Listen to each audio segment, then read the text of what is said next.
Tagarelar é o tipo de conversa que a gente guarda na alma, sabe? Olá, bem-vindas, bem-vindos, bem-vindes a mais um Tagarelar. Esse programa que tem o objetivo de colocar a voz de várias mulheres no mundo, diversas como somos. Hoje traz uma convidada que se chama Ana Marcela. É uma pessoa muito especial e que eu acredito que vai trazer umas histórias bem interessantes para nós, do pouco que eu já troquei com ela por aqui. Ana, seja bem-vinda. Obrigada, Lili, obrigada pelo convite, pelo espaço, pela possibilidade de troca aqui para tagarelar juntas. Eu que agradeço, Ana. E assim, né, de praxe, assim, eu não vou te apresentar, mas eu gostaria que tu se apresentasse aqui para nós, mas de um jeito diferente. Quem é a Ana Marcela sem os nossos vários papéis sociais que ocupamos, né? Sem ser mãe, sem ser profissional. Quem é você? Deixa eu ver. Eu sou uma mulher curiosa, gosto muito de aprender e de ensinar, né, trocando assim, sobre muitos assuntos, especialmente sobre questões sociais, relações, sociedade e saúde. São os assuntos assim que eu mais fluo, mas gosto de espiritualidade, gosto de corpo, de dançar, deixa eu ver, de viajar, apesar de ultimamente não ter conseguido, não estar conseguindo fazer muito isso, já muito fiz isso na minha vida. Cresci num lugar, viajei para outro, cresci em outro, então tudo isso me trouxe assim um mundo bem ampliado que eu gosto de cultivar. Sim, e Ana, muito legal assim ouvir essa tua descrição, né? Que é tão complicado para nós mulheres assim se descrever sem dizer, né? Só mãe, né? No nosso caso, né? Somos mães, enfim, assim, então é muito legal te ouvir. E eu aproveitando aí o gancho do que tu trouxe, eu queria saber um pouco mais da tua história. Eu sei que tu nasceu na Nicarágua, né? Então tu não nasceu aqui no Brasil. Queria saber como tu veio parar aqui nessa terra. Isso, eu nasci na Nicarágua, que para quem não sabe é na América Central. Eu costumo sempre fazer esse adendo, assim, porque é um país muito pouco conhecido. Eu sempre brinco que é pelo fato de não ter time de futebol, né? Não jogar na Copa Sim, do Mundo. sim. A referência para o pessoal em relação à América Central acaba sendo Costa Rica, Honduras, que eventualmente participam na Copa do Mundo. Mas a Nicarágua tem time de beisebol que ganha do Brasil. Ó, aí, ó. Um pouco do nacionalismo. Mas assim, eu nasci em 87, né? Ainda durante a Revolução Sandinista, foi um processo de 10 anos que aconteceu, né, no meu país, entre 80, 79 e 90. E quando eu tinha 3 anos, a minha mãe conseguiu uma bolsa para estudar na Bélgica. E, e aí ela sempre foi solo, assim, então fomos nós duas para lá, para a Bélgica. Então eu aprendi francês aos 3 anos e foi muito legal. A gente morou numa cidade que é um campus universitário, a cidade toda praticamente, e tinha muitos estudantes de vários lugares do mundo, da América Latina, da própria Nicarágua. Então foi legal porque mesmo morando fora eu consegui manter um senso assim de comunidade latino-americana, né, ter amigos de diferentes países. Mas também, né, tive essa experiência de morar na Europa muito, muito pequena, assim, num lugar muito cosmopolita, apesar de pequeno e comunitário. Então, são coisas que me marcaram muito, eu acho, assim, esse universo numa comunidade pequena. E, e lá ela conheceu um brasileiro, entre os latino-americanos que tinha lá. Ela conheceu um brasileiro que é o Paulo, é, que me adotou, assim, né? Porque ficou com ela desde que eu tinha 4 anos, então foi um tempo curto aí, e ele já passou a fazer parte da família. E então, quando ele também estava estudando, os dois estudaram sociologia, quando eles terminaram, né, seus respectivos mestrado e doutorado, a gente veio para cá, porque ele é daqui do Rio Grande do Sul, ele é de Tapes, mas já morava Legal. em Porto Alegre. E eles tiveram uma filha juntos, então a minha irmã mais nova, e ele já tinha duas irmãs não, né? Duas filhas mais velhas, que então são minhas irmãs também de criação, né? Então, desde os 7 anos, eu moro aqui no sul do Brasil, cresci em São Leopoldo e vim para Porto Alegre para fazer faculdade. E fiquei aqui desde então. Que demais, Ana. Tipo, olha tudo o que tu já viveu, né? E tu te alfabetizou, então, em outra língua. Eu comecei a me alfabetizar, comecei a falar em espanhol, comecei a me alfabetizar em francês, terminei de me alfabetizar em português, Uhum. mantive o francês, assim, em cursos paralelos, enfim, ainda falo, e aprendi o inglês daquele jeito, escola, séries, livros, Que músicas. demais! Que legal! E assim, tu tem lembrança, sem ser aquela lembrança que é aquilo de, que eu digo assim, olhando foto, ou aquilo que a tua mãe traz, né? Mas lembrança tua, pequenininha, lá 3, 4 anos morando lá fora, tu tem lembrança, assim, viva? Na Bélgica eu tenho porque é isso, né? Tive amigas de infância que permaneceram minhas amigas depois, né? Amigas nicaragüenses que estudaram lá também, e Legal. depois a gente se reencontrou nas vezes que eu fui para Nicarágua.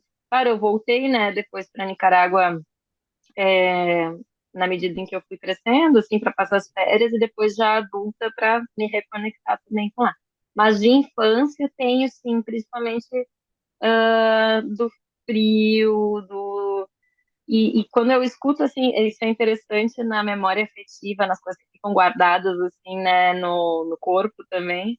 Quando eu escuto o francês, me vem uma sensação, assim, de conforto, sabe? Não é uma coisa que Nossa. me acontece muito, porque aqui a gente não convivo tanto, né? Mas é um idioma, assim, que me traz essa sensação de conforto. Acho que foi uma época boa na minha vida. Nossa. Útero quentinho, né? Uma É, tipo época isso, mais, assim. mais assim, confortável, como a gente diz. Que gostoso! E assim, adulta, tu não voltou pra lá. Assim, agora, assim, nos últimos tempos, não. Para a Bélgica, não. É. Para a Bélgica, eu voltei adolescente, quando eu tinha 16 anos. A minha mãe foi fazer um doutorado, eu fui com ela ficar 6 meses também de novo. Então, foi bem legal, porque foi um momento de reconectar com essa história. Mas depois disso, então já faz 20 anos, nunca mais fui para a Europa, assim. Mas para Nicarágua e para outros lugares da América Latina, sim, que daí foi mais a minha busca de reconexão com essa história da qual eu acabei saindo bem pequena, assim, né? Mas Sim. toda a minha família, né? Meu pai também é nicaragüense, né? E, enfim, como eu fiquei sem sotaque no português, né? Nada. O pessoal estranha muito, assim, quando eu digo que eu sou estrangeira, e ao longo de eu crescendo, assim, me diziam, ah, mas tu é praticamente brasileira. E eu ficava chateada, assim, dizia, pode deixar que isso eu defino o que que eu sou, né? Uhum, E, uhum. então, para mim é muito marcante, assim, apresentar a Nicarágua, a sua história, as pessoas, Que né? Tenho bonito. muitas relações lá. Isso é todo um outro capítulo, um Não, outro e assim, processo. ó, desculpa a ignorância, mas assim, de fato, eu tô aqui aprendendo também com quem eu escuto. E que língua que se fala na Nicarágua? Oficial. Espanhol. É o Espanhol, mas espanhol. assim, é o espanhol na parte da onde eu sou, que é do Pacífico, que é o lugar onde tem a maior parte das cidades e tal. Mas a Nicarágua também tem um lado na costa atlântica, né? É um país que atravessa, tem costa pacífica e costa atlântica. E do lado do Atlântico teve uma colonização mais inglesa e de africanos, né, trazidos, então que ficam também idiomas que já chamam de creole, né, mas são misturas de diferentes idiomas com o inglês. Então também tem gente nicaragüense que tem como língua materna o inglês, os diferentes tipos de Hum, crioulo e de alguns idiomas indígenas que não são muitos no território nicaragüense, mas tem alguns. Mas, em geral, oficialmente, uhum. o principal idioma da Nicarágua é o espanhol e é o meu idioma materno também. Nossa, demais. Olha as tuas raízes aí, que coisa mais linda, que coisa linda mesmo de ouvir. Eu, particularmente, não conheço ninguém que viajou para lá, menos ainda que tivesse nascido, né? Então, assim, é muito Tu sabe legal. que depois, a partir dos anos 90, assim, que começou a expandir mais a parte do turismo, né, na América Central, a Nicarágua ficou um pouquinho mais conhecida. Eu conheci algumas pessoas daqui que foram para lá para o surf. E também Uhum, tem pessoas que vão de turismo na Costa Rica, que é o país que fica logo ao sul da Nicarágua. É um país que tem mais recursos econômicos, assim, é um país mais rico, né?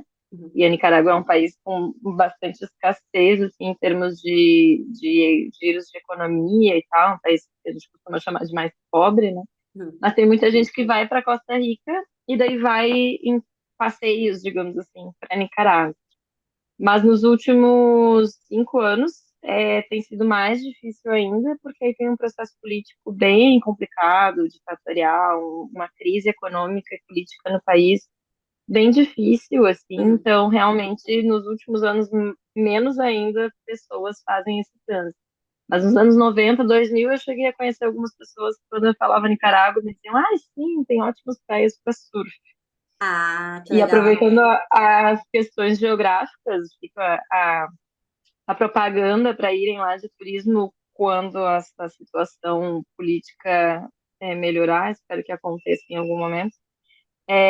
Mas também tem muitos vulcões, tem muitos lagos, é um país muito, muito bonito, assim, e tem essa característica. Tem terremotos também, mas não é sempre. Ah, Não sei assim. não, mas eu assim, vou te dizer que me despertou uma curiosidade de verdade, assim, de, tipo assim, depois dar um Google, né, e olhar, ver Isso, foto. Fiquei curiosa isso, é mesmo. um lugar muito bonito, muito bonito. E essa geografia é muito diferente daqui, né? Essa coisa dos lagos e vulcões. Vulcão é uma coisa que não tem no Brasil, né? Então as pessoas É não verdade. têm muita noção. E lá tem vários tipos, ativos, não ativos, Nossa. lagoas em lugares que eram crateras de vulcão. Fiquei com saudades agora. Demais! Ai, que bom despertar essa memória, né? Afetiva. E É assim, né, bom, é bom. Ana, muito, eu assim, eu sempre faço assim um roteirinho de perguntas que eu quero, né, fazer, mas é claro que eu vou deixando a coisa andar, né, no flow. Mas tu comentou assim da tua mãe, né, e do companheiro dela, que são formados em sociologia. Isso fez assim com que despertasse em ti desde cedo essas questões sociais, que tu traz isso, né? Isso eu já sabia que tu trazia. Foi muito deles? Foi muito deles e dessa história da Nicarágua também, né? Como eu disse, na época que eu nasci, era o período de uma revolução, assim, que foi de um cunho mais socialista e tal, e então, de certa forma, isso teve muito marcado na minha história, tanto porque era o trabalho também da minha mãe, né? Quanto por essa narrativa, essa história de toda a minha família se envolveu, né, nessa tentativa de transformação social de diferentes formas. O meu tio é médico, a outra tia é educadora, sempre formas assim de se Sim. implicar nessas questões coletivas, né? Mas sim, depois, quando eu fui, sempre esses assuntos estiveram presentes em casa, né? Então, no fim, na hora de entrar na faculdade, eu acabei mesmo também seguindo por essa via e indo para as ciências sociais, né? Eu estudei primeiro, minha primeira graduação foi em ciências sociais e o mestrado também foi em desenvolvimento rural, fazendo essa conexão com a Nicarágua, fazendo Demais. pesquisas sobre processos de organizações sociais de lá, e pesquisas com organizações de mulheres, né? Legal. Tentando organizar. É muito interessante, eu sempre digo, né? Os temas que a gente busca academicamente geralmente são temas que nos mobilizam internamente também, né? Sim. Coisas que a gente quer curar, de certa forma, em Sim. nós, né? Esse foi meu primeiro processo acadêmico. Com certeza foi muita influência de casa, mas deve ter alguma coisa no meu mapa astral também, que já me predispunha para isso.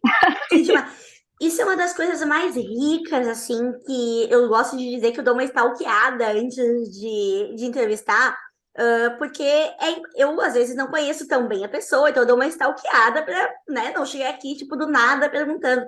Mas isso me chama muito a atenção em ti, eu já te falei isso, e tu tem muito forte essa coisa, assim, super desenvolvida intelectual, e estudou um monte, né, já fez 2 graduações. Mas esse outro lado, de olhar a vida para esse lado, eu te falei isso ontem ou anteontem, né, quando a gente conversou, esse outro lado, assim, sutil, sabe? E assim, ó, pode ser as duas coisas, né? Pode ser tudo. Mas assim, né, Aline, no meu caso, pelo menos, eu acho que em muitos casos, é meio na marra, né? Me conta por quê.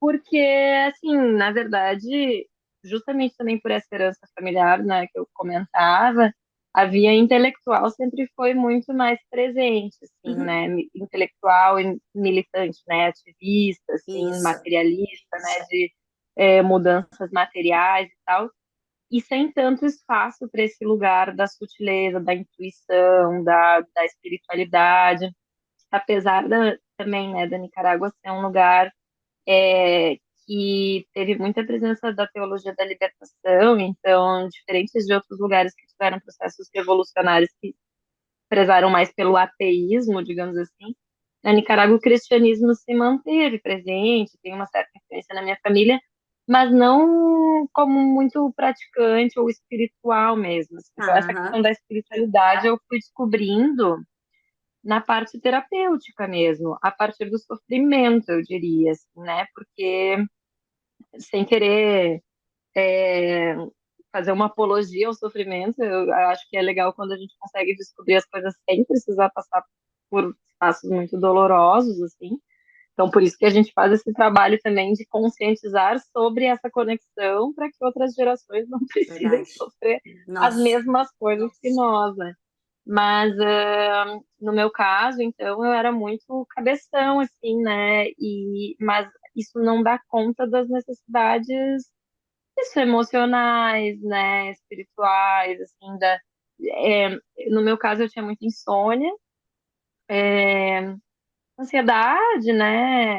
Os meus sintomas principais eram como se eu tivesse superado eles. Aham, mas São geralmente mais nesse sentido, né? E eu acho que isso me levou muito nessa busca pro corpo. E lá na Nicarágua também, eu também não tinha esperado falar tanto da Nicarágua, mas pelo jeito está bem olha aí, presente ó. hoje. Olha aí, ó. Eu conheci então o trabalho de algumas pessoas que já trabalhavam com práticas integrativas. Na época, a primeira coisa que eu conheci foram as constelações familiares, que me ajudaram, e eu conheci elas num contexto bem diferente do que elas são aplicadas aqui. Eu sei que tem Hum, muito. Qual é a palavra que eu quero? Não é conflito, a controvérsia, né, hoje em dia, assim, com a questão das constelações e a maneira como abordam questões de gênero, sim. questões sociais, né?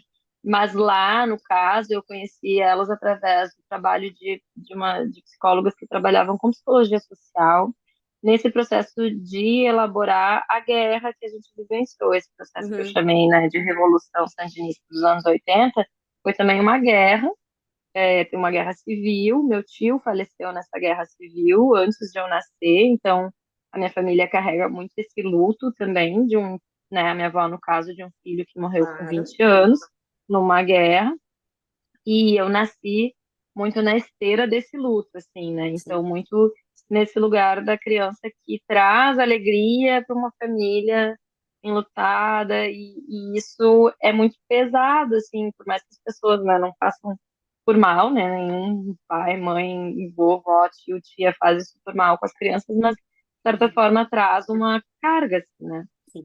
E então lá eu conheci então as constelações que me ajudaram a perceber o quanto outras pessoas também passaram por esse processo de guerra, o quanto essa guerra deixou repercussões geracionais, né, diferentes em cada geração, mas que a gente tem que assumir essas questões e lidar com elas juntos, mas também individualmente, que é como que isso afetou a minha vida pessoal, mas como que isso também é uma questão coletiva. Então, foi nesse contexto que eu conheci as constelações, a biodança, os florais, e todas essas coisas me ajudaram muito nesse processo de assimilar, assim, né? E de, inclusive, conseguir fazer a parte intelectual. Por exemplo, às vezes eu precisava fazer um projeto de pesquisa e travava, assim. Não era por falta de recursos de saber escrever um objetivo, justificativa, Não. problema de pesquisa.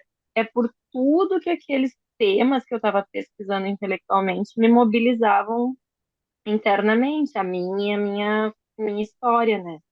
Então, foi assim que eu conheci as práticas integrativas, digamos assim, paralelamente à minha produção, à minha carreira nas ciências sociais, né?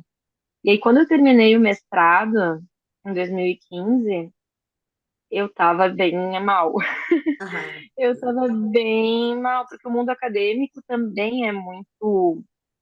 Eu fiz o mestrado e a graduação com vínculo aqui na URGS, né, na Aqui, Federal de aham. Isso. As pesquisas foram sobre lá, mas a escrita, as Aqui. aulas, a produção toda foi aqui. Então, eu conheço relativamente bem o mundo acadêmico, pelo menos da Federal do Rio Grande do Sul, pelo menos Sim. da área das ciências sociais. E agora eu estou na área da saúde, né? Eu não comentei isso, eu Não, estou eu fazendo uma sei, mas não graduação em falou. enfermagem. Eu estou fazendo uma graduação na enfermagem, mas eu já vou chegar porque eu estou fazendo isso. E então foi isso, eu terminei o mestrado em 2015, bem Uhum. mal, assim, de saúde mental, né? E, e aí nisso eu já tinha, então, experimentado mais prática, eu tinha conhecido osteopatia e tinha conhecido Aqui. body talk, aqui, aqui. É, o body talk, que é essa prática com a qual eu trabalho, então, desde 2015, 2016. Então é isso, eu terminei o mestrado e pensei, não faz sentido eu continuar enlouquecendo nessa produção acadêmica, eu preciso trazer, e não só acadêmica, eu mencionei antes também do ativismo, né? O Aham. ativismo, às vezes, é um espaço de cura, porque a gente encontra um sentido, né, em dizer, bom, tem outras pessoas vendo as mesmas injustiças que eu, se mobilizando por essas coisas. O feminismo foi um espaço onde eu encontrei muito essa relação com o corpo, espaço entre mulheres, para partilhas, né? Muito curativo também. Muitas dessas pessoas que me apresentaram as práticas integrativas na América Central. Ah, eu não contei que eu morei na Guatemala também. Não, isso eu não sabia. Conte Eu mais. morei na Guatemala num período que eu já tinha me formado e fui trabalhar, consegui um trabalho temporário lá. E tem muito essa aposta das feministas nisso que em espanhol se chama sanación, que Uhum. seria uma palavra meio que não tem uma tradução, porque é cura, mas o problema da palavra cura é que ela supõe que a gente vai chegar num momento apoteótico ali de Que a gente vai ficar resolução dos muito bem. conflitos, Aham. vai resolver os conflitos, vai Não, curar, pronto, acabou. muito bom. Só que não, Muito bem colocado. só que não é assim que funciona. Aí, claro, dá para usar a palavra cura desde que com essa consciência de que esse processo ele é para sempre, né? E aí a palavra Contínuo. sanação, que é de sarar, né? De sanar, Aham. tipo, de sanar no sentido de sarar as feridas, né? Ela é mais usada, então, nesse contexto latino-americano, falando em espanhol, né? Sanación. É muito usado em algumas iniciativas feministas comunitárias, trazendo o quanto a gente precisa se curar coletivamente, né? Nossa. Individualmente, ter esse espaço entre, né, especificamente entre mulheres e, né, mulheres mães sobrecarregadas, cuidadoras, cuidar a nós mesmas. Foram todas essas coisas assim que confluíram nessa nesse meu olhar para tipo, o corpo, né? E aí eu encontrei no Body Talk, que é uma prática integrativa, esse, uma linguagem que eu gostei, assim, para poder trabalhar. E aí eu fiz a formação nisso, assim. Mas é isso, né? Essa questão, assim, de como que veio esse encontro, ele é muito nesse lugar dos autoquestionamentos, né? Depois disso, ainda passei por um período de depressão também, que é muito esse lugar do, do corpo impondo uma pausa, né? Impondo uma reformulação de si, assim. E aí, então, e tudo isso abrindo muito espaço para a espiritualidade, assim, né? E aí eu conheci também aqui no Brasil, obviamente. Obviamente não, mas é que não tem muito na Nicarágua mesmo. As religiões de matriz africana, Legal. e aí me iniciei num terreiro, então eu sou essa misturança, assim, Eu de acho, várias coisas. assim, eu tô dando assim a minha opinião puramente, Aline, né? Mas eu acho isso fenomenal, assim, sabe? Acho isso inspirador demais, porque eu vejo, assim, que a gente vai muito ou para um lado mais acadêmico, isso é geral, tá? E aí fica super cético com a vida, nananã, ou a gente acaba indo pro outro lado e não, sabe? Não existe esse meio termo, eu acho tão Um bonito te equilíbrio, ouvir. né? É. Eu queria que tu contasse, não quero te interromper, mas já te interrompendo, mas que combina com isso, um pouquinho do processo que tu teve em relação a um post que eu te trouxe, que ficou na minha memória, isso já tem acho que uns 3 anos, que é o desenho que tu fez. Eu queria que tu falasse um pouco desse post, porque combina com o que tu tá trazendo aqui para mim. Esse post que você está falando é um desenho que eu fiz logo depois do primeiro curso que eu fiz de Body Talk. E no Body Talk a gente tem uma prática, um exercício assim que eu sempre ensino, porque ele é possível de ser auto-aplicado. E essa é uma coisa que a gente às vezes tem poucos, né, recursos que trazem essa autonomia do cuidado, né? Muitas vezes a gente tem esse cacoete do de que quando a gente precisa de ajuda, a gente precisa buscar alguém, né, um terapeuta que vai nos curar. Mesmo como terapeutas, a gente mantém às vezes esse cacoete, né? Não, a solução para os teus problemas é marcar uma sessão comigo, né? Muito bom. E apesar de que sim, esse espaço da terapia acompanhada, ele é super importante, porque a gente também não pode se colocar mais essa carga de conseguir se curar sozinho, né? Claro. A gente é relação, a gente se constrói, se enxerga nos outros, a gente é espelho, né, e tal. Mas eu acho super legal ter essas ferramentas, assim, né? Tanto que hoje eu, às vezes, eu ofereço, às vezes, uma oficina que se chama Estratégias de Autocuidado para lidar com a ansiedade a partir das práticas integrativas. Mas já fiz um desvio aqui de rota, deixa eu voltar. Tem a Tagarelar é ver isso com o aí. que tu tá, Tagarelar é assim mesmo, tá? Tá tudo certo é, aqui. tem a ver com o que tu me perguntou, porque assim, o desenho que eu fiz nesse post que tu tá comentando é justamente de eu fazendo esse exercício que é o córtex, que são uns toquezinhos, estou aqui fazendo no vídeo, não sei se as pessoas vão ver vídeo, mas eu posso ir descrevendo Agora nós vamos a olhar. posição, a questão que é ir fazendo uns toquezinhos na cabeça, no peito, no abdômen, com uma outra mão, sinalizando para o corpo, para a sabedoria interna do corpo, prestar atenção na conexão entre os dois lados do cérebro. Eu sou um pouquinho resistente, em algumas práticas integrativas tem se popularizado muito essa descrição simplista, assim, né, de o lado direito é o lado criativo, o lado esquerdo é o lado intelectual, e estudando anatomia, estudando fisiologia, eu acho que não é bem assim. Mas o mais importante o nosso cérebro é compartimentado, né? Ele tem espaços especializados, pontos, o nosso corpo todo, né? Tem pontos que se especializam em algumas funções.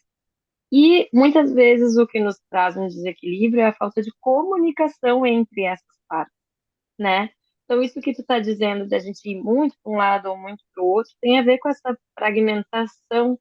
Não é porque a gente não sente, só que daí como a gente não abre muito espaço para sentir, porque a gente tem que só pensar e como se o pensar não passasse pelo corpo todo, então a gente quando a gente sente, a gente ou sente demais ou sente de menos, ou por exemplo precisa beber ou usar outros, né, Sim. recursos, consumir coisas para conseguir extrapolar, enfim. Nossa, eu vou muitas digressões, Não, mas é isso aí, mas é isso aí. deixa eu ir voltando. Essa fragmentação, ela está nesse excesso de especialização nas partes do corpo, que às vezes a gente tem poucos espaços para botar elas para dialogar. E esse exercício, então, do Body Talk, que é o córtex, que é o que está no meu desenho, ele promove isso, ele promove esse momento de convidar o corpo a perceber todas as suas conexões e ver o que está rolando nessas conexões, o que está muito exagerado e o que está muito fraco, e se regular. A gente parte sempre dessa ideia de que o corpo tem uma capacidade de autorregulação. E às vezes, até hoje eu passo por isso, né? Tipo assim, eu sei que o córtex fazer, mas eu não paro para fazer ele. ou o Aham. yoga, ou o alongamento, ou o sentar para respirar, ou Isso aí. o não tomar café muito tarde, sabe? Tipo assim, Perfeito. Entoar o é, mantra. mas é isso, né? O processo de autorregulação é isso, a gente experimentar, Legal. chegar lá no ápice e dizer, meu Deus, isso aqui é muito bom, por que que eu não faço isso sempre? Daqui a Muito pouco bom. já entra na rotina de novo. E principalmente, é, o principal, eu acho, nesses momentos em que a gente consegue essa reconexão, seja com a ferramenta que for, apesar de eu recomendar muito esse recurso que eu estou falando do Quartz e do Body Talk, mas tem vários outros possíveis. O principal é esse momento de conexão com essa multiplicidade de coisas que a gente é, né? E esse não, esse botar em horizontalidade, assim, em simetria, tanto a minha capacidade intelectual quanto a minha capacidade criativa, quanto a minha capacidade sensitiva, Legal. que são uma coisa só, né? E ali, com o Body Talk e com esses recursos de experiências de conexão comigo mesma e de acompanhar os processos de outras pessoas fazendo isso, né? Porque então eu me tornei terapeuta e aí acompanho também outros processos de pessoas que buscam isso, eu vejo o quanto a gente se coloca muitas camadas de ideias, né? Do que a gente é e deixa de experimentar outras. Então, a própria coisa do desenho, para finalizar essa pergunta, eu sempre cresci me dizendo que eu não sabia desenhar. Ah, eu não desenho muito bem, eu não sei desenhar e tal. E quando eu estava fazendo mestrado em desenvolvimento rural, né, toda a Uhum. parte acadêmica e tal, ou seja, não eram aulas de desenho, eram aulas de sociologia rural. Sim. Eu comecei a rabiscar, né? Comecei a rabiscar mais. E foi um período que eu comecei a ler mais história em quadrinho também. Histórias em quadrinhos adultos, né? Não Sim. história, não só Turma da Mônica, assim, Sim. assim, de diferentes narrativas, diferentes traços, diferentes roteiros, né? Sim. Através da história em quadrinho. E aí eu estava nas minhas aulas de sociologia lá e ficava rabiscando, desenhando os professores, assim, desenhando, e percebi que desenhar, para mim, me ajudava a prestar mais atenção no que eu estava ouvindo. Ou seja, eu prestava mais atenção nos conceitos, na teoria, etc., Desenhando. rabiscando. Por mais que a gente tenha um preconceito de dizer, ah, o aluno não prestou atenção na aula, ele ficou rabiscando tudo, a aula toda. Professor, professora, talvez esse seja o aluno que esteja mais prestando É atenção. verdade. Nossa, muito verdadeiro. E aí, quando eu saí do curso do Body Talk, num desses dias que eu estava tentando assimilar todas essas ideias, isso veio através de um desenho. Depois fiz um post, escrevi um pouco em 220 caracteres, o que quer que seja que conte. Mas, ó, eu transmiti alguma coisa, né? Para ter te Claro. marcado assim.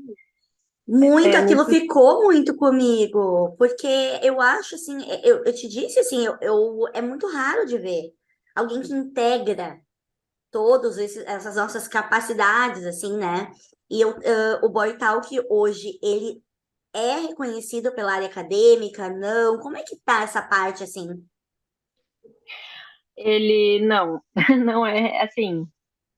O Body Talk ele é uma prática criada por um australiano que inclusive faleceu no final do ano passado e que se organizou enquanto instituição, organização, está sediada hoje nos Estados Unidos. Então é uma prática, enfim, com copyright, né, e que tem a Uhum. o seu próprio esquema de organização, uma associação internacional da qual eu faço parte também. Tem muita gente nessa associação internacional que vem de diferentes áreas do conhecimento e que busca sistematizar a informação.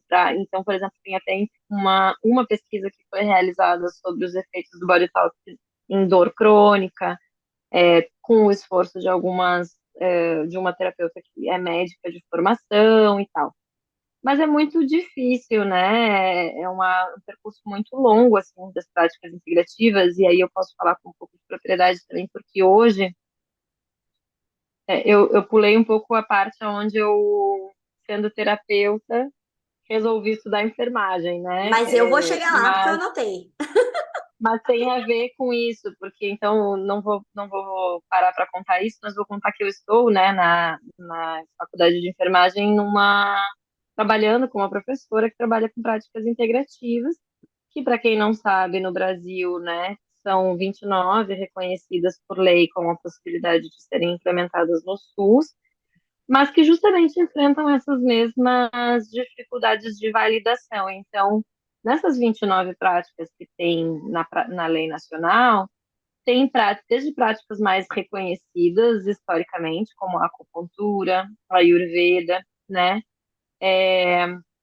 yoga, né, até práticas mais recentes, então a Shantala, mais pontuais, assim, das danças circulares. Uhum. Nem sei se dá para dizer que são recentes, mas com esse nome, né? Com Sim, sim. Acho que o reiki também, né? mas Acho que aí é que tá tá também, né? assim, tá, o reiki, tá. Agora vai me falhar todos, mas Sim, mas tem tem muitas. fitoterapia. Uhum. Então entra um balaio, assim, né? E tem uma socióloga que tem um conceito que é bem usado nessa área para a gente pensar sobre isso, que é o termo de racionalidades médicas.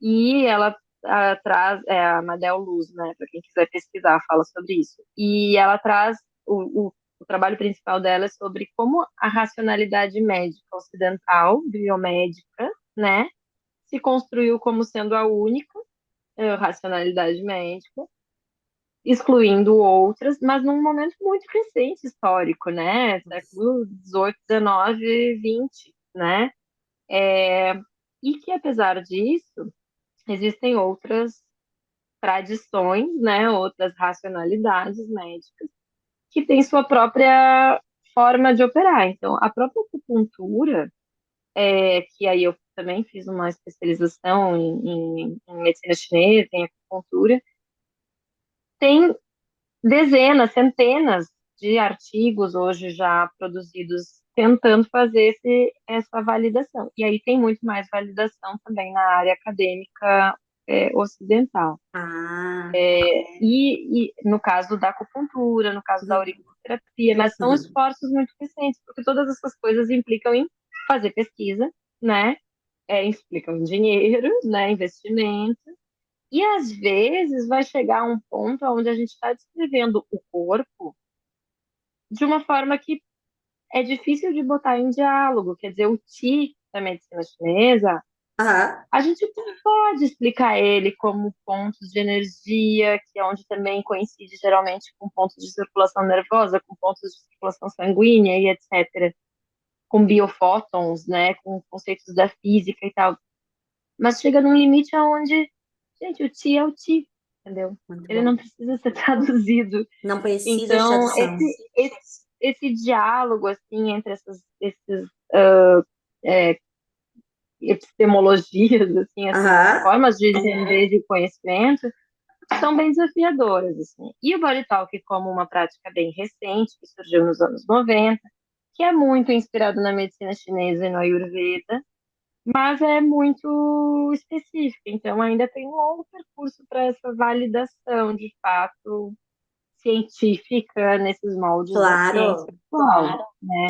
Mas dialoga com várias coisas científicas, então a Claro gente que está aí sim. nessa zona cinza, às vezes as pessoas dizem, né? Nessa zona Sim, indefinida. sim. Não, até tu falando isso, me veio muito a homeopatia e te perguntar, assim, né, se a homeopatia também entra nisso, porque a gente, quando fala, assim, que usa homeopatia, a gente escuta a primeira coisa mas isso não tem comprovação científica. Tá tomando água, sabe? Eu queria te ouvir, assim. Eu vou te dizer que particularmente em relação à homeopatia, eu não conheço tanto, conheço um pouco mais de florais, mas que parte do mesmo princípio, Sim, né? sim.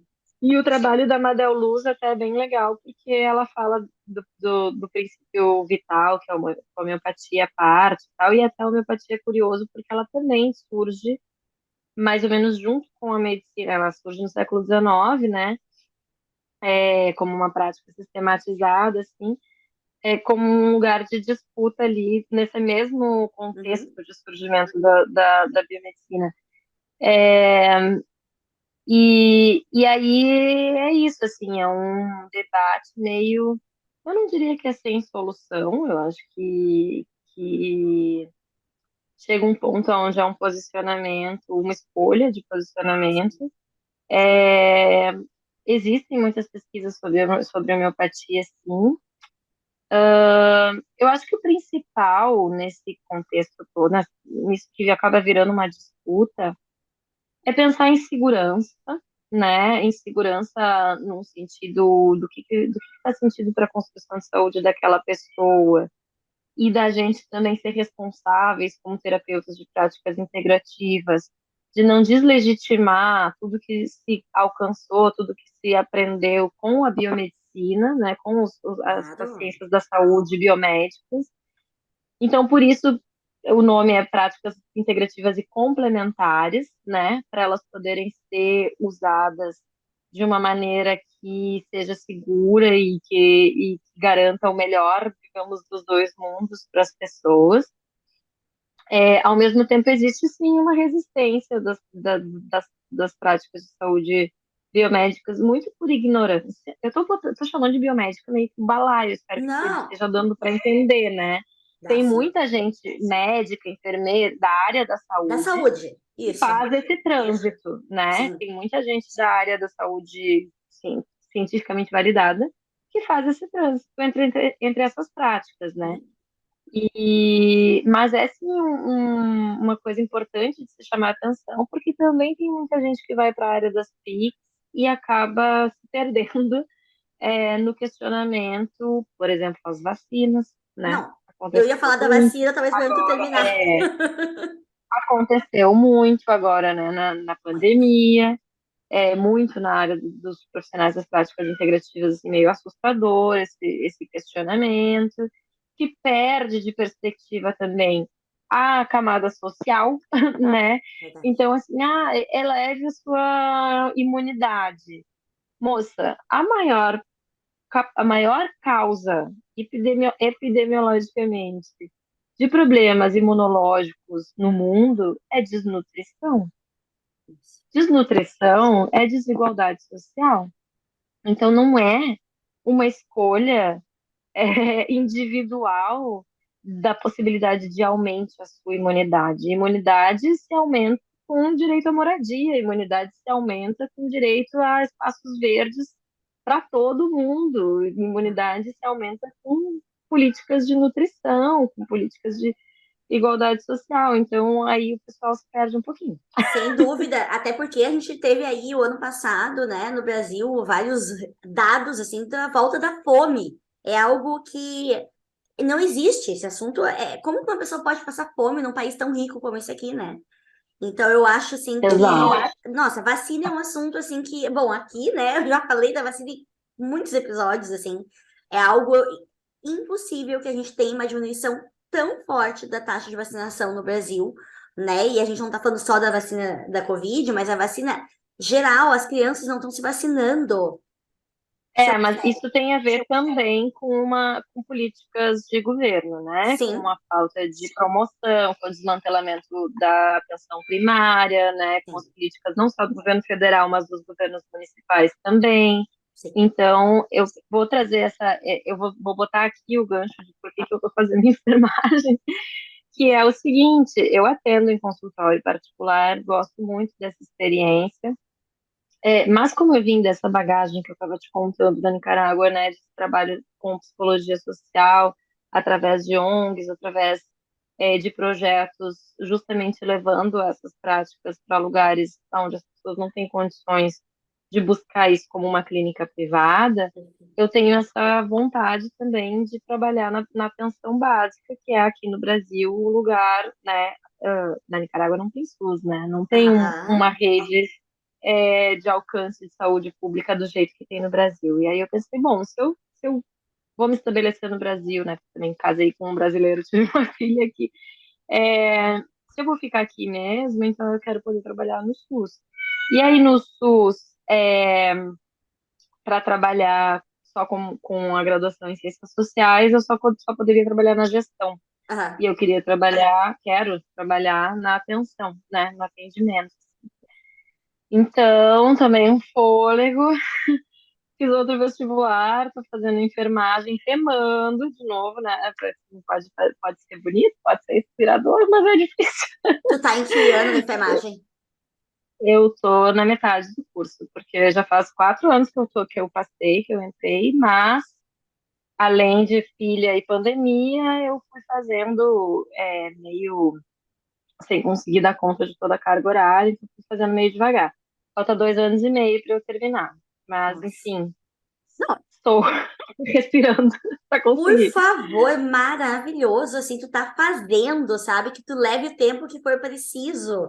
E a enfermagem e a área social, por favor, tu já tem uma graduação, tu tem...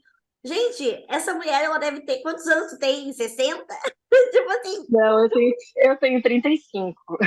então, tipo, olha quanta É, coisa tu já fez, e tu trouxe acupuntura, e tu trouxe o boy talk, trouxe, né, e, o mestrado, tipo, e a ideia é poder estar com isso na atenção básica para colocar tudo isso junto, né? Quer dizer, claro, eu quero poder promover grupos no posto de saúde, mas ao mesmo tempo quero poder falar com propriedade sobre a falta de vacinação ser parcialmente por causa do crescimento desses discursos anti-vacina, mas também junto, né, por ações premeditadas, né, de sim. governos que não promovem, né, esse modelo de saúde fantástico que o SUS era para ser e não consegue ser, porque não é colocado em prática pelos governos das gestões executivas, né? Sim. Então, estamos aí tentando juntar esses assuntos, né? Tentando juntar essas perspectivas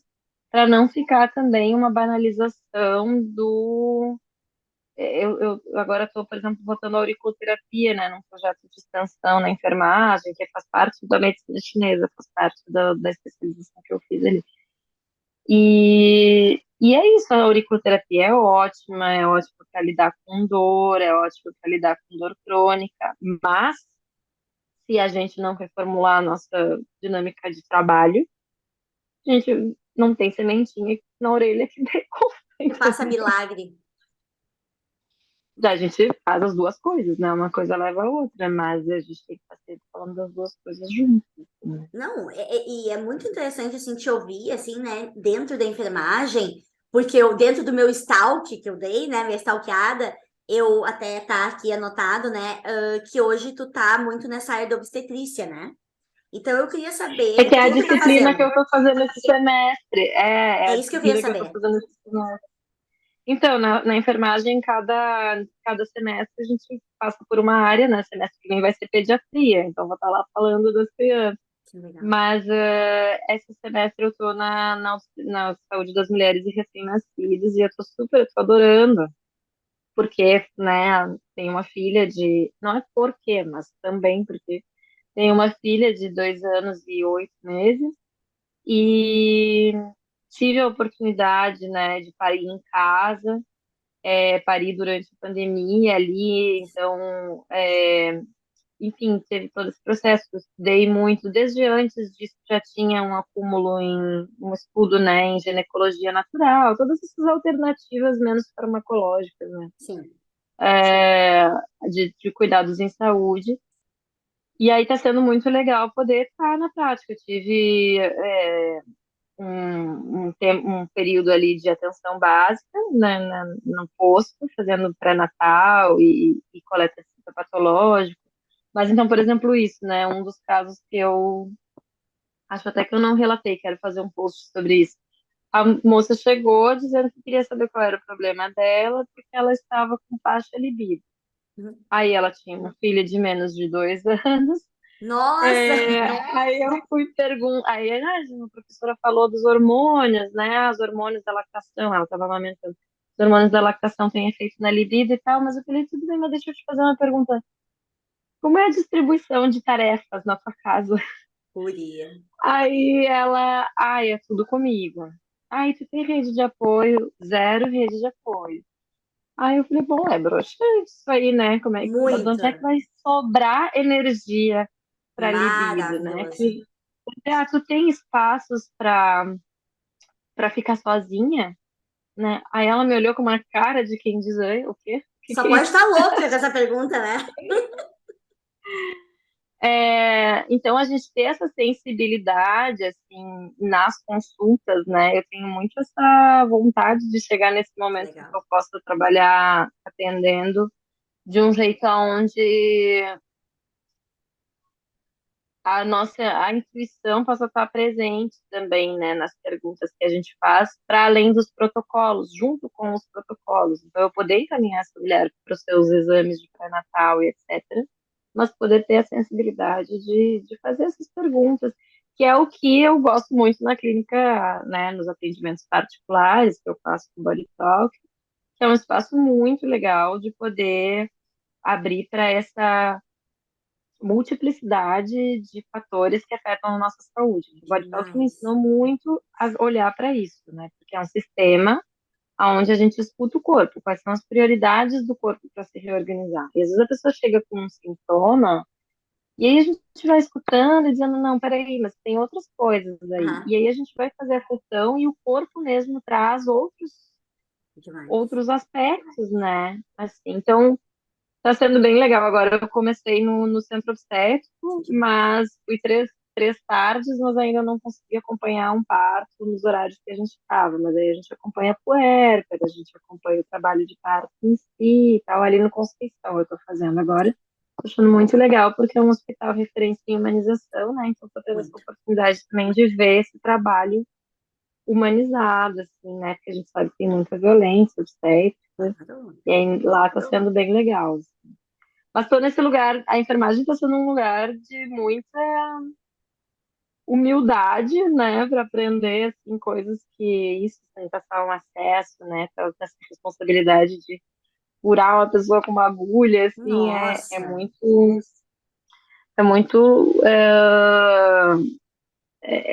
é um lugar de humildade muito grande, assim, que está sendo, né, aprender tudo isso do zero. E ao mesmo tempo um lugar de ampliar as coisas que eu já conheço, que eu já sei, que eu já aprendi nesse percurso Uhum. das ciências sociais, assim. Que Aí eu trago demais. bastante coisas em aula, não sei se os meus colegas gostam, mas eu Mas falo tu já. traz, óbvio. E eu achei um casamento tão bonito esse teu, assim, que tu mesmo, sabe? Trouxe da saúde, com a área social, assim. Guria, e essa parte, assim, de olhar sensível. Eu acho que eu já falei, não sei quantos episódios, eu vou repetir, que a minha maior treta hoje com a área da saúde, ter que consultar com o médico, enfim, com quem for da área da saúde, é essa parte emocional que não é falada. É assim, toma aqui um É, remedinho. é. Isso me É incomoda. muito frustrante. Sabe que eu até acho muito legal, assim, que na minha formação na enfermagem, eu acho que a abordagem das professoras é muito atenta para isso, sabe? Legal. Trazem muito, eu acho que é uma geração, assim, que traz muito essa problemática, né? Esse Legal. olhar para os alunos. E também questões sociais, inclusive. Então, a gente tem aulas sobre racismo, sobre saúde da população LGBTQIA+, Ótimo. né? Eu acho que a graduação está se atualizando nesse sentido. Mas ainda o serviço é isso, assim, como isso é colocado em prática, é um desafio, né? A gente entra ali também na pressa, enfim. Então, eu acho que tem muito a se complementar nesses olhares, né? E tem muito, porque às vezes é isso, né? Às vezes a escuta, ela, ela é 80%, né, da consulta, assim. O remédio, ele é útil em muitas situações e tal, mas a gente também abusa, né? Muito. Usa eles muito em lugares onde outras abordagens talvez pudessem ajudar mais, ou ajudar tanto quanto, ou ajudar a não ter que tomar durante um período tão longo de tempo, né? É isso, Sim. eu não sou contra remédio, né? Acho, que nem eu Sim. falei, a coisa da complementação é muito importante. Mas o remédio sem a consciência de por que esse processo de adoecimento está acontecendo, ele é limitado, né? Ele é muito limitado. Muito, muito. Que coisa linda ouvir isso, sabe? Hum. Ana, assim, vou te dizer que, assim, daria para a gente te ouvir aqui horas. É claro que eu tenho um tempo e eu já tô indo mais pro final, mas eu quero te dizer que, assim, ó, eu te enxergo muito, assim, dando aula, assim, dando palestra, fazendo, assim, mostrando o tanto de conteúdos, e eu não estou dizendo só conteúdo acadêmico, mas de bagagem que tu traz e que tu pode estar levando para mulheres de todas as classes sociais que precisam ouvir, sabe? Eu aqui aprendo muito, para mim é uma aula assim mesmo, eu fico muito feliz de te ouvir. E assim, uma coisa que eu agora quero te perguntar, assim, né? Como mulher, assim, né? Mãe, e tu vê, né? Conseguir encaixar uma entrevista que quase nada tu falou da maternidade. Eu acho isso sensacional, porque a gente, quando é mãe, minha filha hoje tem 5 e meio, né? A gente fala muito mais da maternidade do que da mulher que tá, né, dentro dessa maternidade. Então, eu tô adorando, assim, te entrevistar.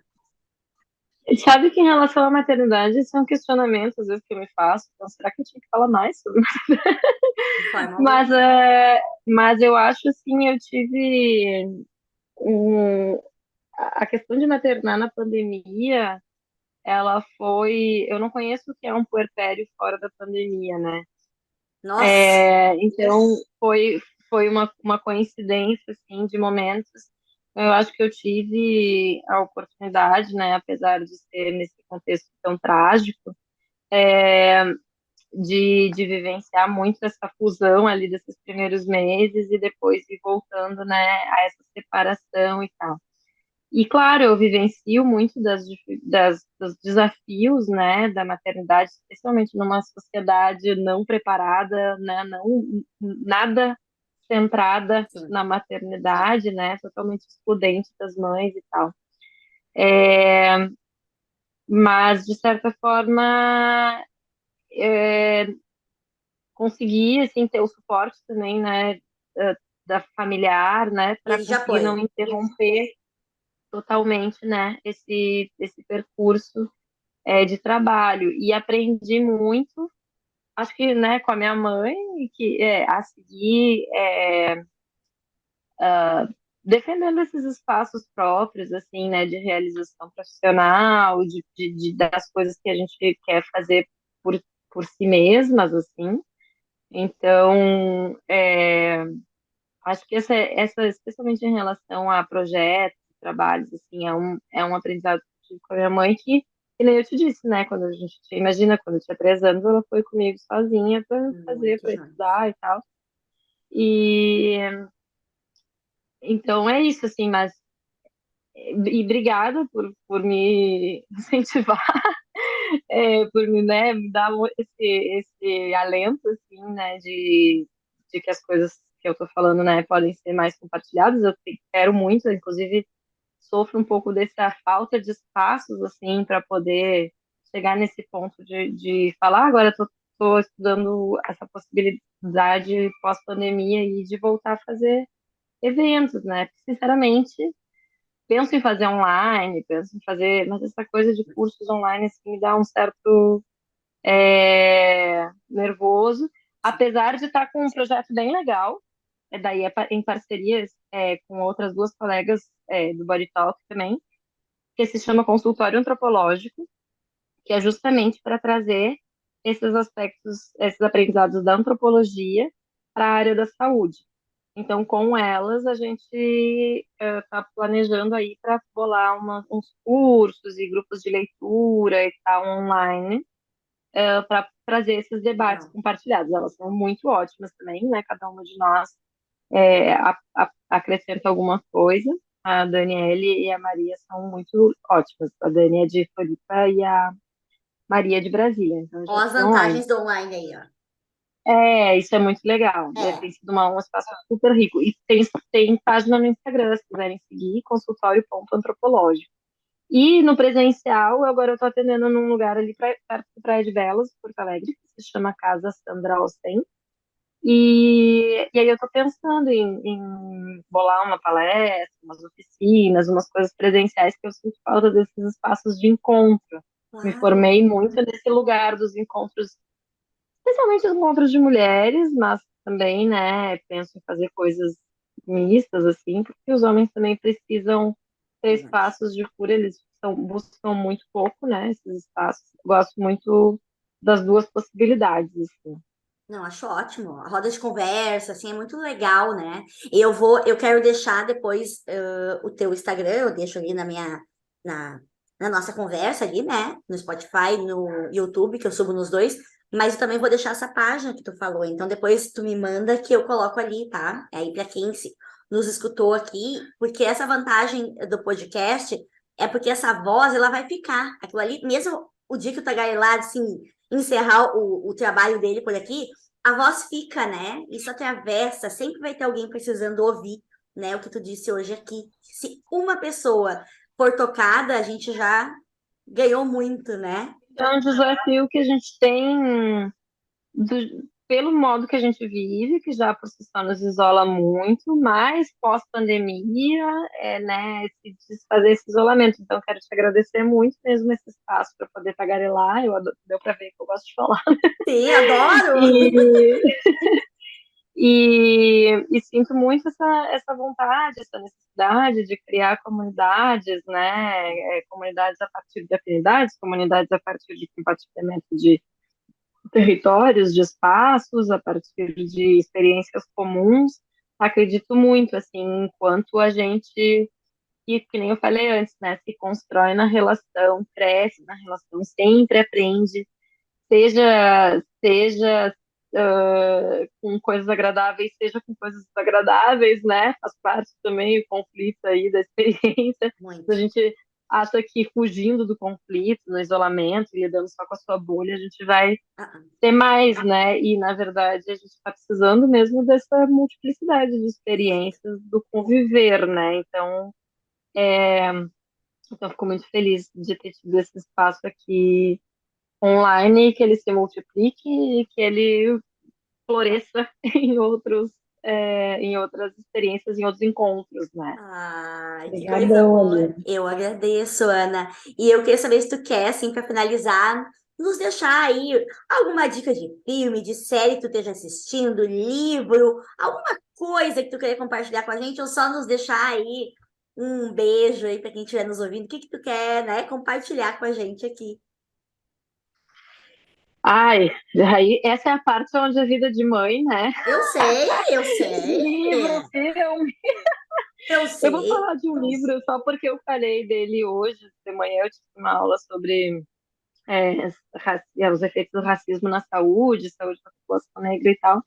E aí eu mencionei um livro que eu acho muito impactante, assim, muito forte, muito bom para pensar nessas questões de transmissão geracionais das experiências violentas, né, na saúde, especialmente nesse caso na saúde da população negra, né, africana que foi escravizada, mas também que vale para essas transmissões geracionais para todo mundo. E o nome do livro é De Volta para Casa, é de uma escritora que é de Gana, mas agora eu não vou lembrar o nome dela. Tu me Você me pegou de passa. surpresa. Porque livro é uma Claro, coisa que eu amo particularmente. Eu tenho certeza que quem está nos ouvindo, vou alguém vai dar, querer ler. vou dar um spoiler já, assim, Amo spoiler. o spoiler do início, né, a trama em geral, né, mas só para despertar a curiosidade, ele parte, né, da história de duas irmãs na costa africana, nesse lugar onde hoje é Gana, é, no início do século XIX, e aí segue as gerações, né, os filhos dos filhos dos filhos, né, a geração, cada capítulo vai trazendo a geração seguinte, né, a história da geração seguinte. Uma delas é levada escravizada para os Estados Unidos e a outra fica no continente africano. Então, essas histórias vão se entrelaçando paralelas no tempo e vendo os efeitos dessa ação colonial, escravocrata, na, tanto na América quanto na África, né? Nas pessoas, no caso, que Claro. ficaram e que foram Nossa, levando. É bem forte, assim, né? Mas é muito bom. É que muito bonito. muito profundo, assim. Ai, adorei, Aí adorei, várias mas fichas. nossa, só imagino. Eu vou anotar, porque eu gosto de deixar aqui na descrição do teu vídeo daí, né? Eu vou deixar esse nome do livro, assim, achei bem legal. Eu quero ler, né? Obviamente, eu amo livro, eu quero ler também. Dentro das possibilidades maternas, eu vou ler. É Ana, bom quando são querida. capítulos curtos. Ai, não é gigantão, assim. É, Ai, é propício. que bom, querida Ana. Foi um prazer gigante te entrevistar. Foi surpreendente. Eu fugi várias vezes aqui da minha lista e eu acho isso maravilhoso, porque fez com que ampliasse lugares aqui dentro, assim. E isso para mim é muito rico. Legal, muito obrigada mais uma vez. Adorei também. Ah, Que venham muitos tagarelares por aí. E obrigada em geral, assim, não só pessoalmente, mas também coletivamente, por estar mobilizando essas vozes de tantas mulheres, assim, né? Criando uma comunidade também, né? sim, querida, muito obrigada. Te agradeço. Agradeço quem nos ouviu até aqui. Fica aqui um presente para quem escutou, né? Fica registrada essa conversa que foi tão boa. Obrigada, Ana. Uma ótima semana para ti, ótima semana para quem nos ouviu aqui também. E até o nosso próximo Tagarelar. Um beijo.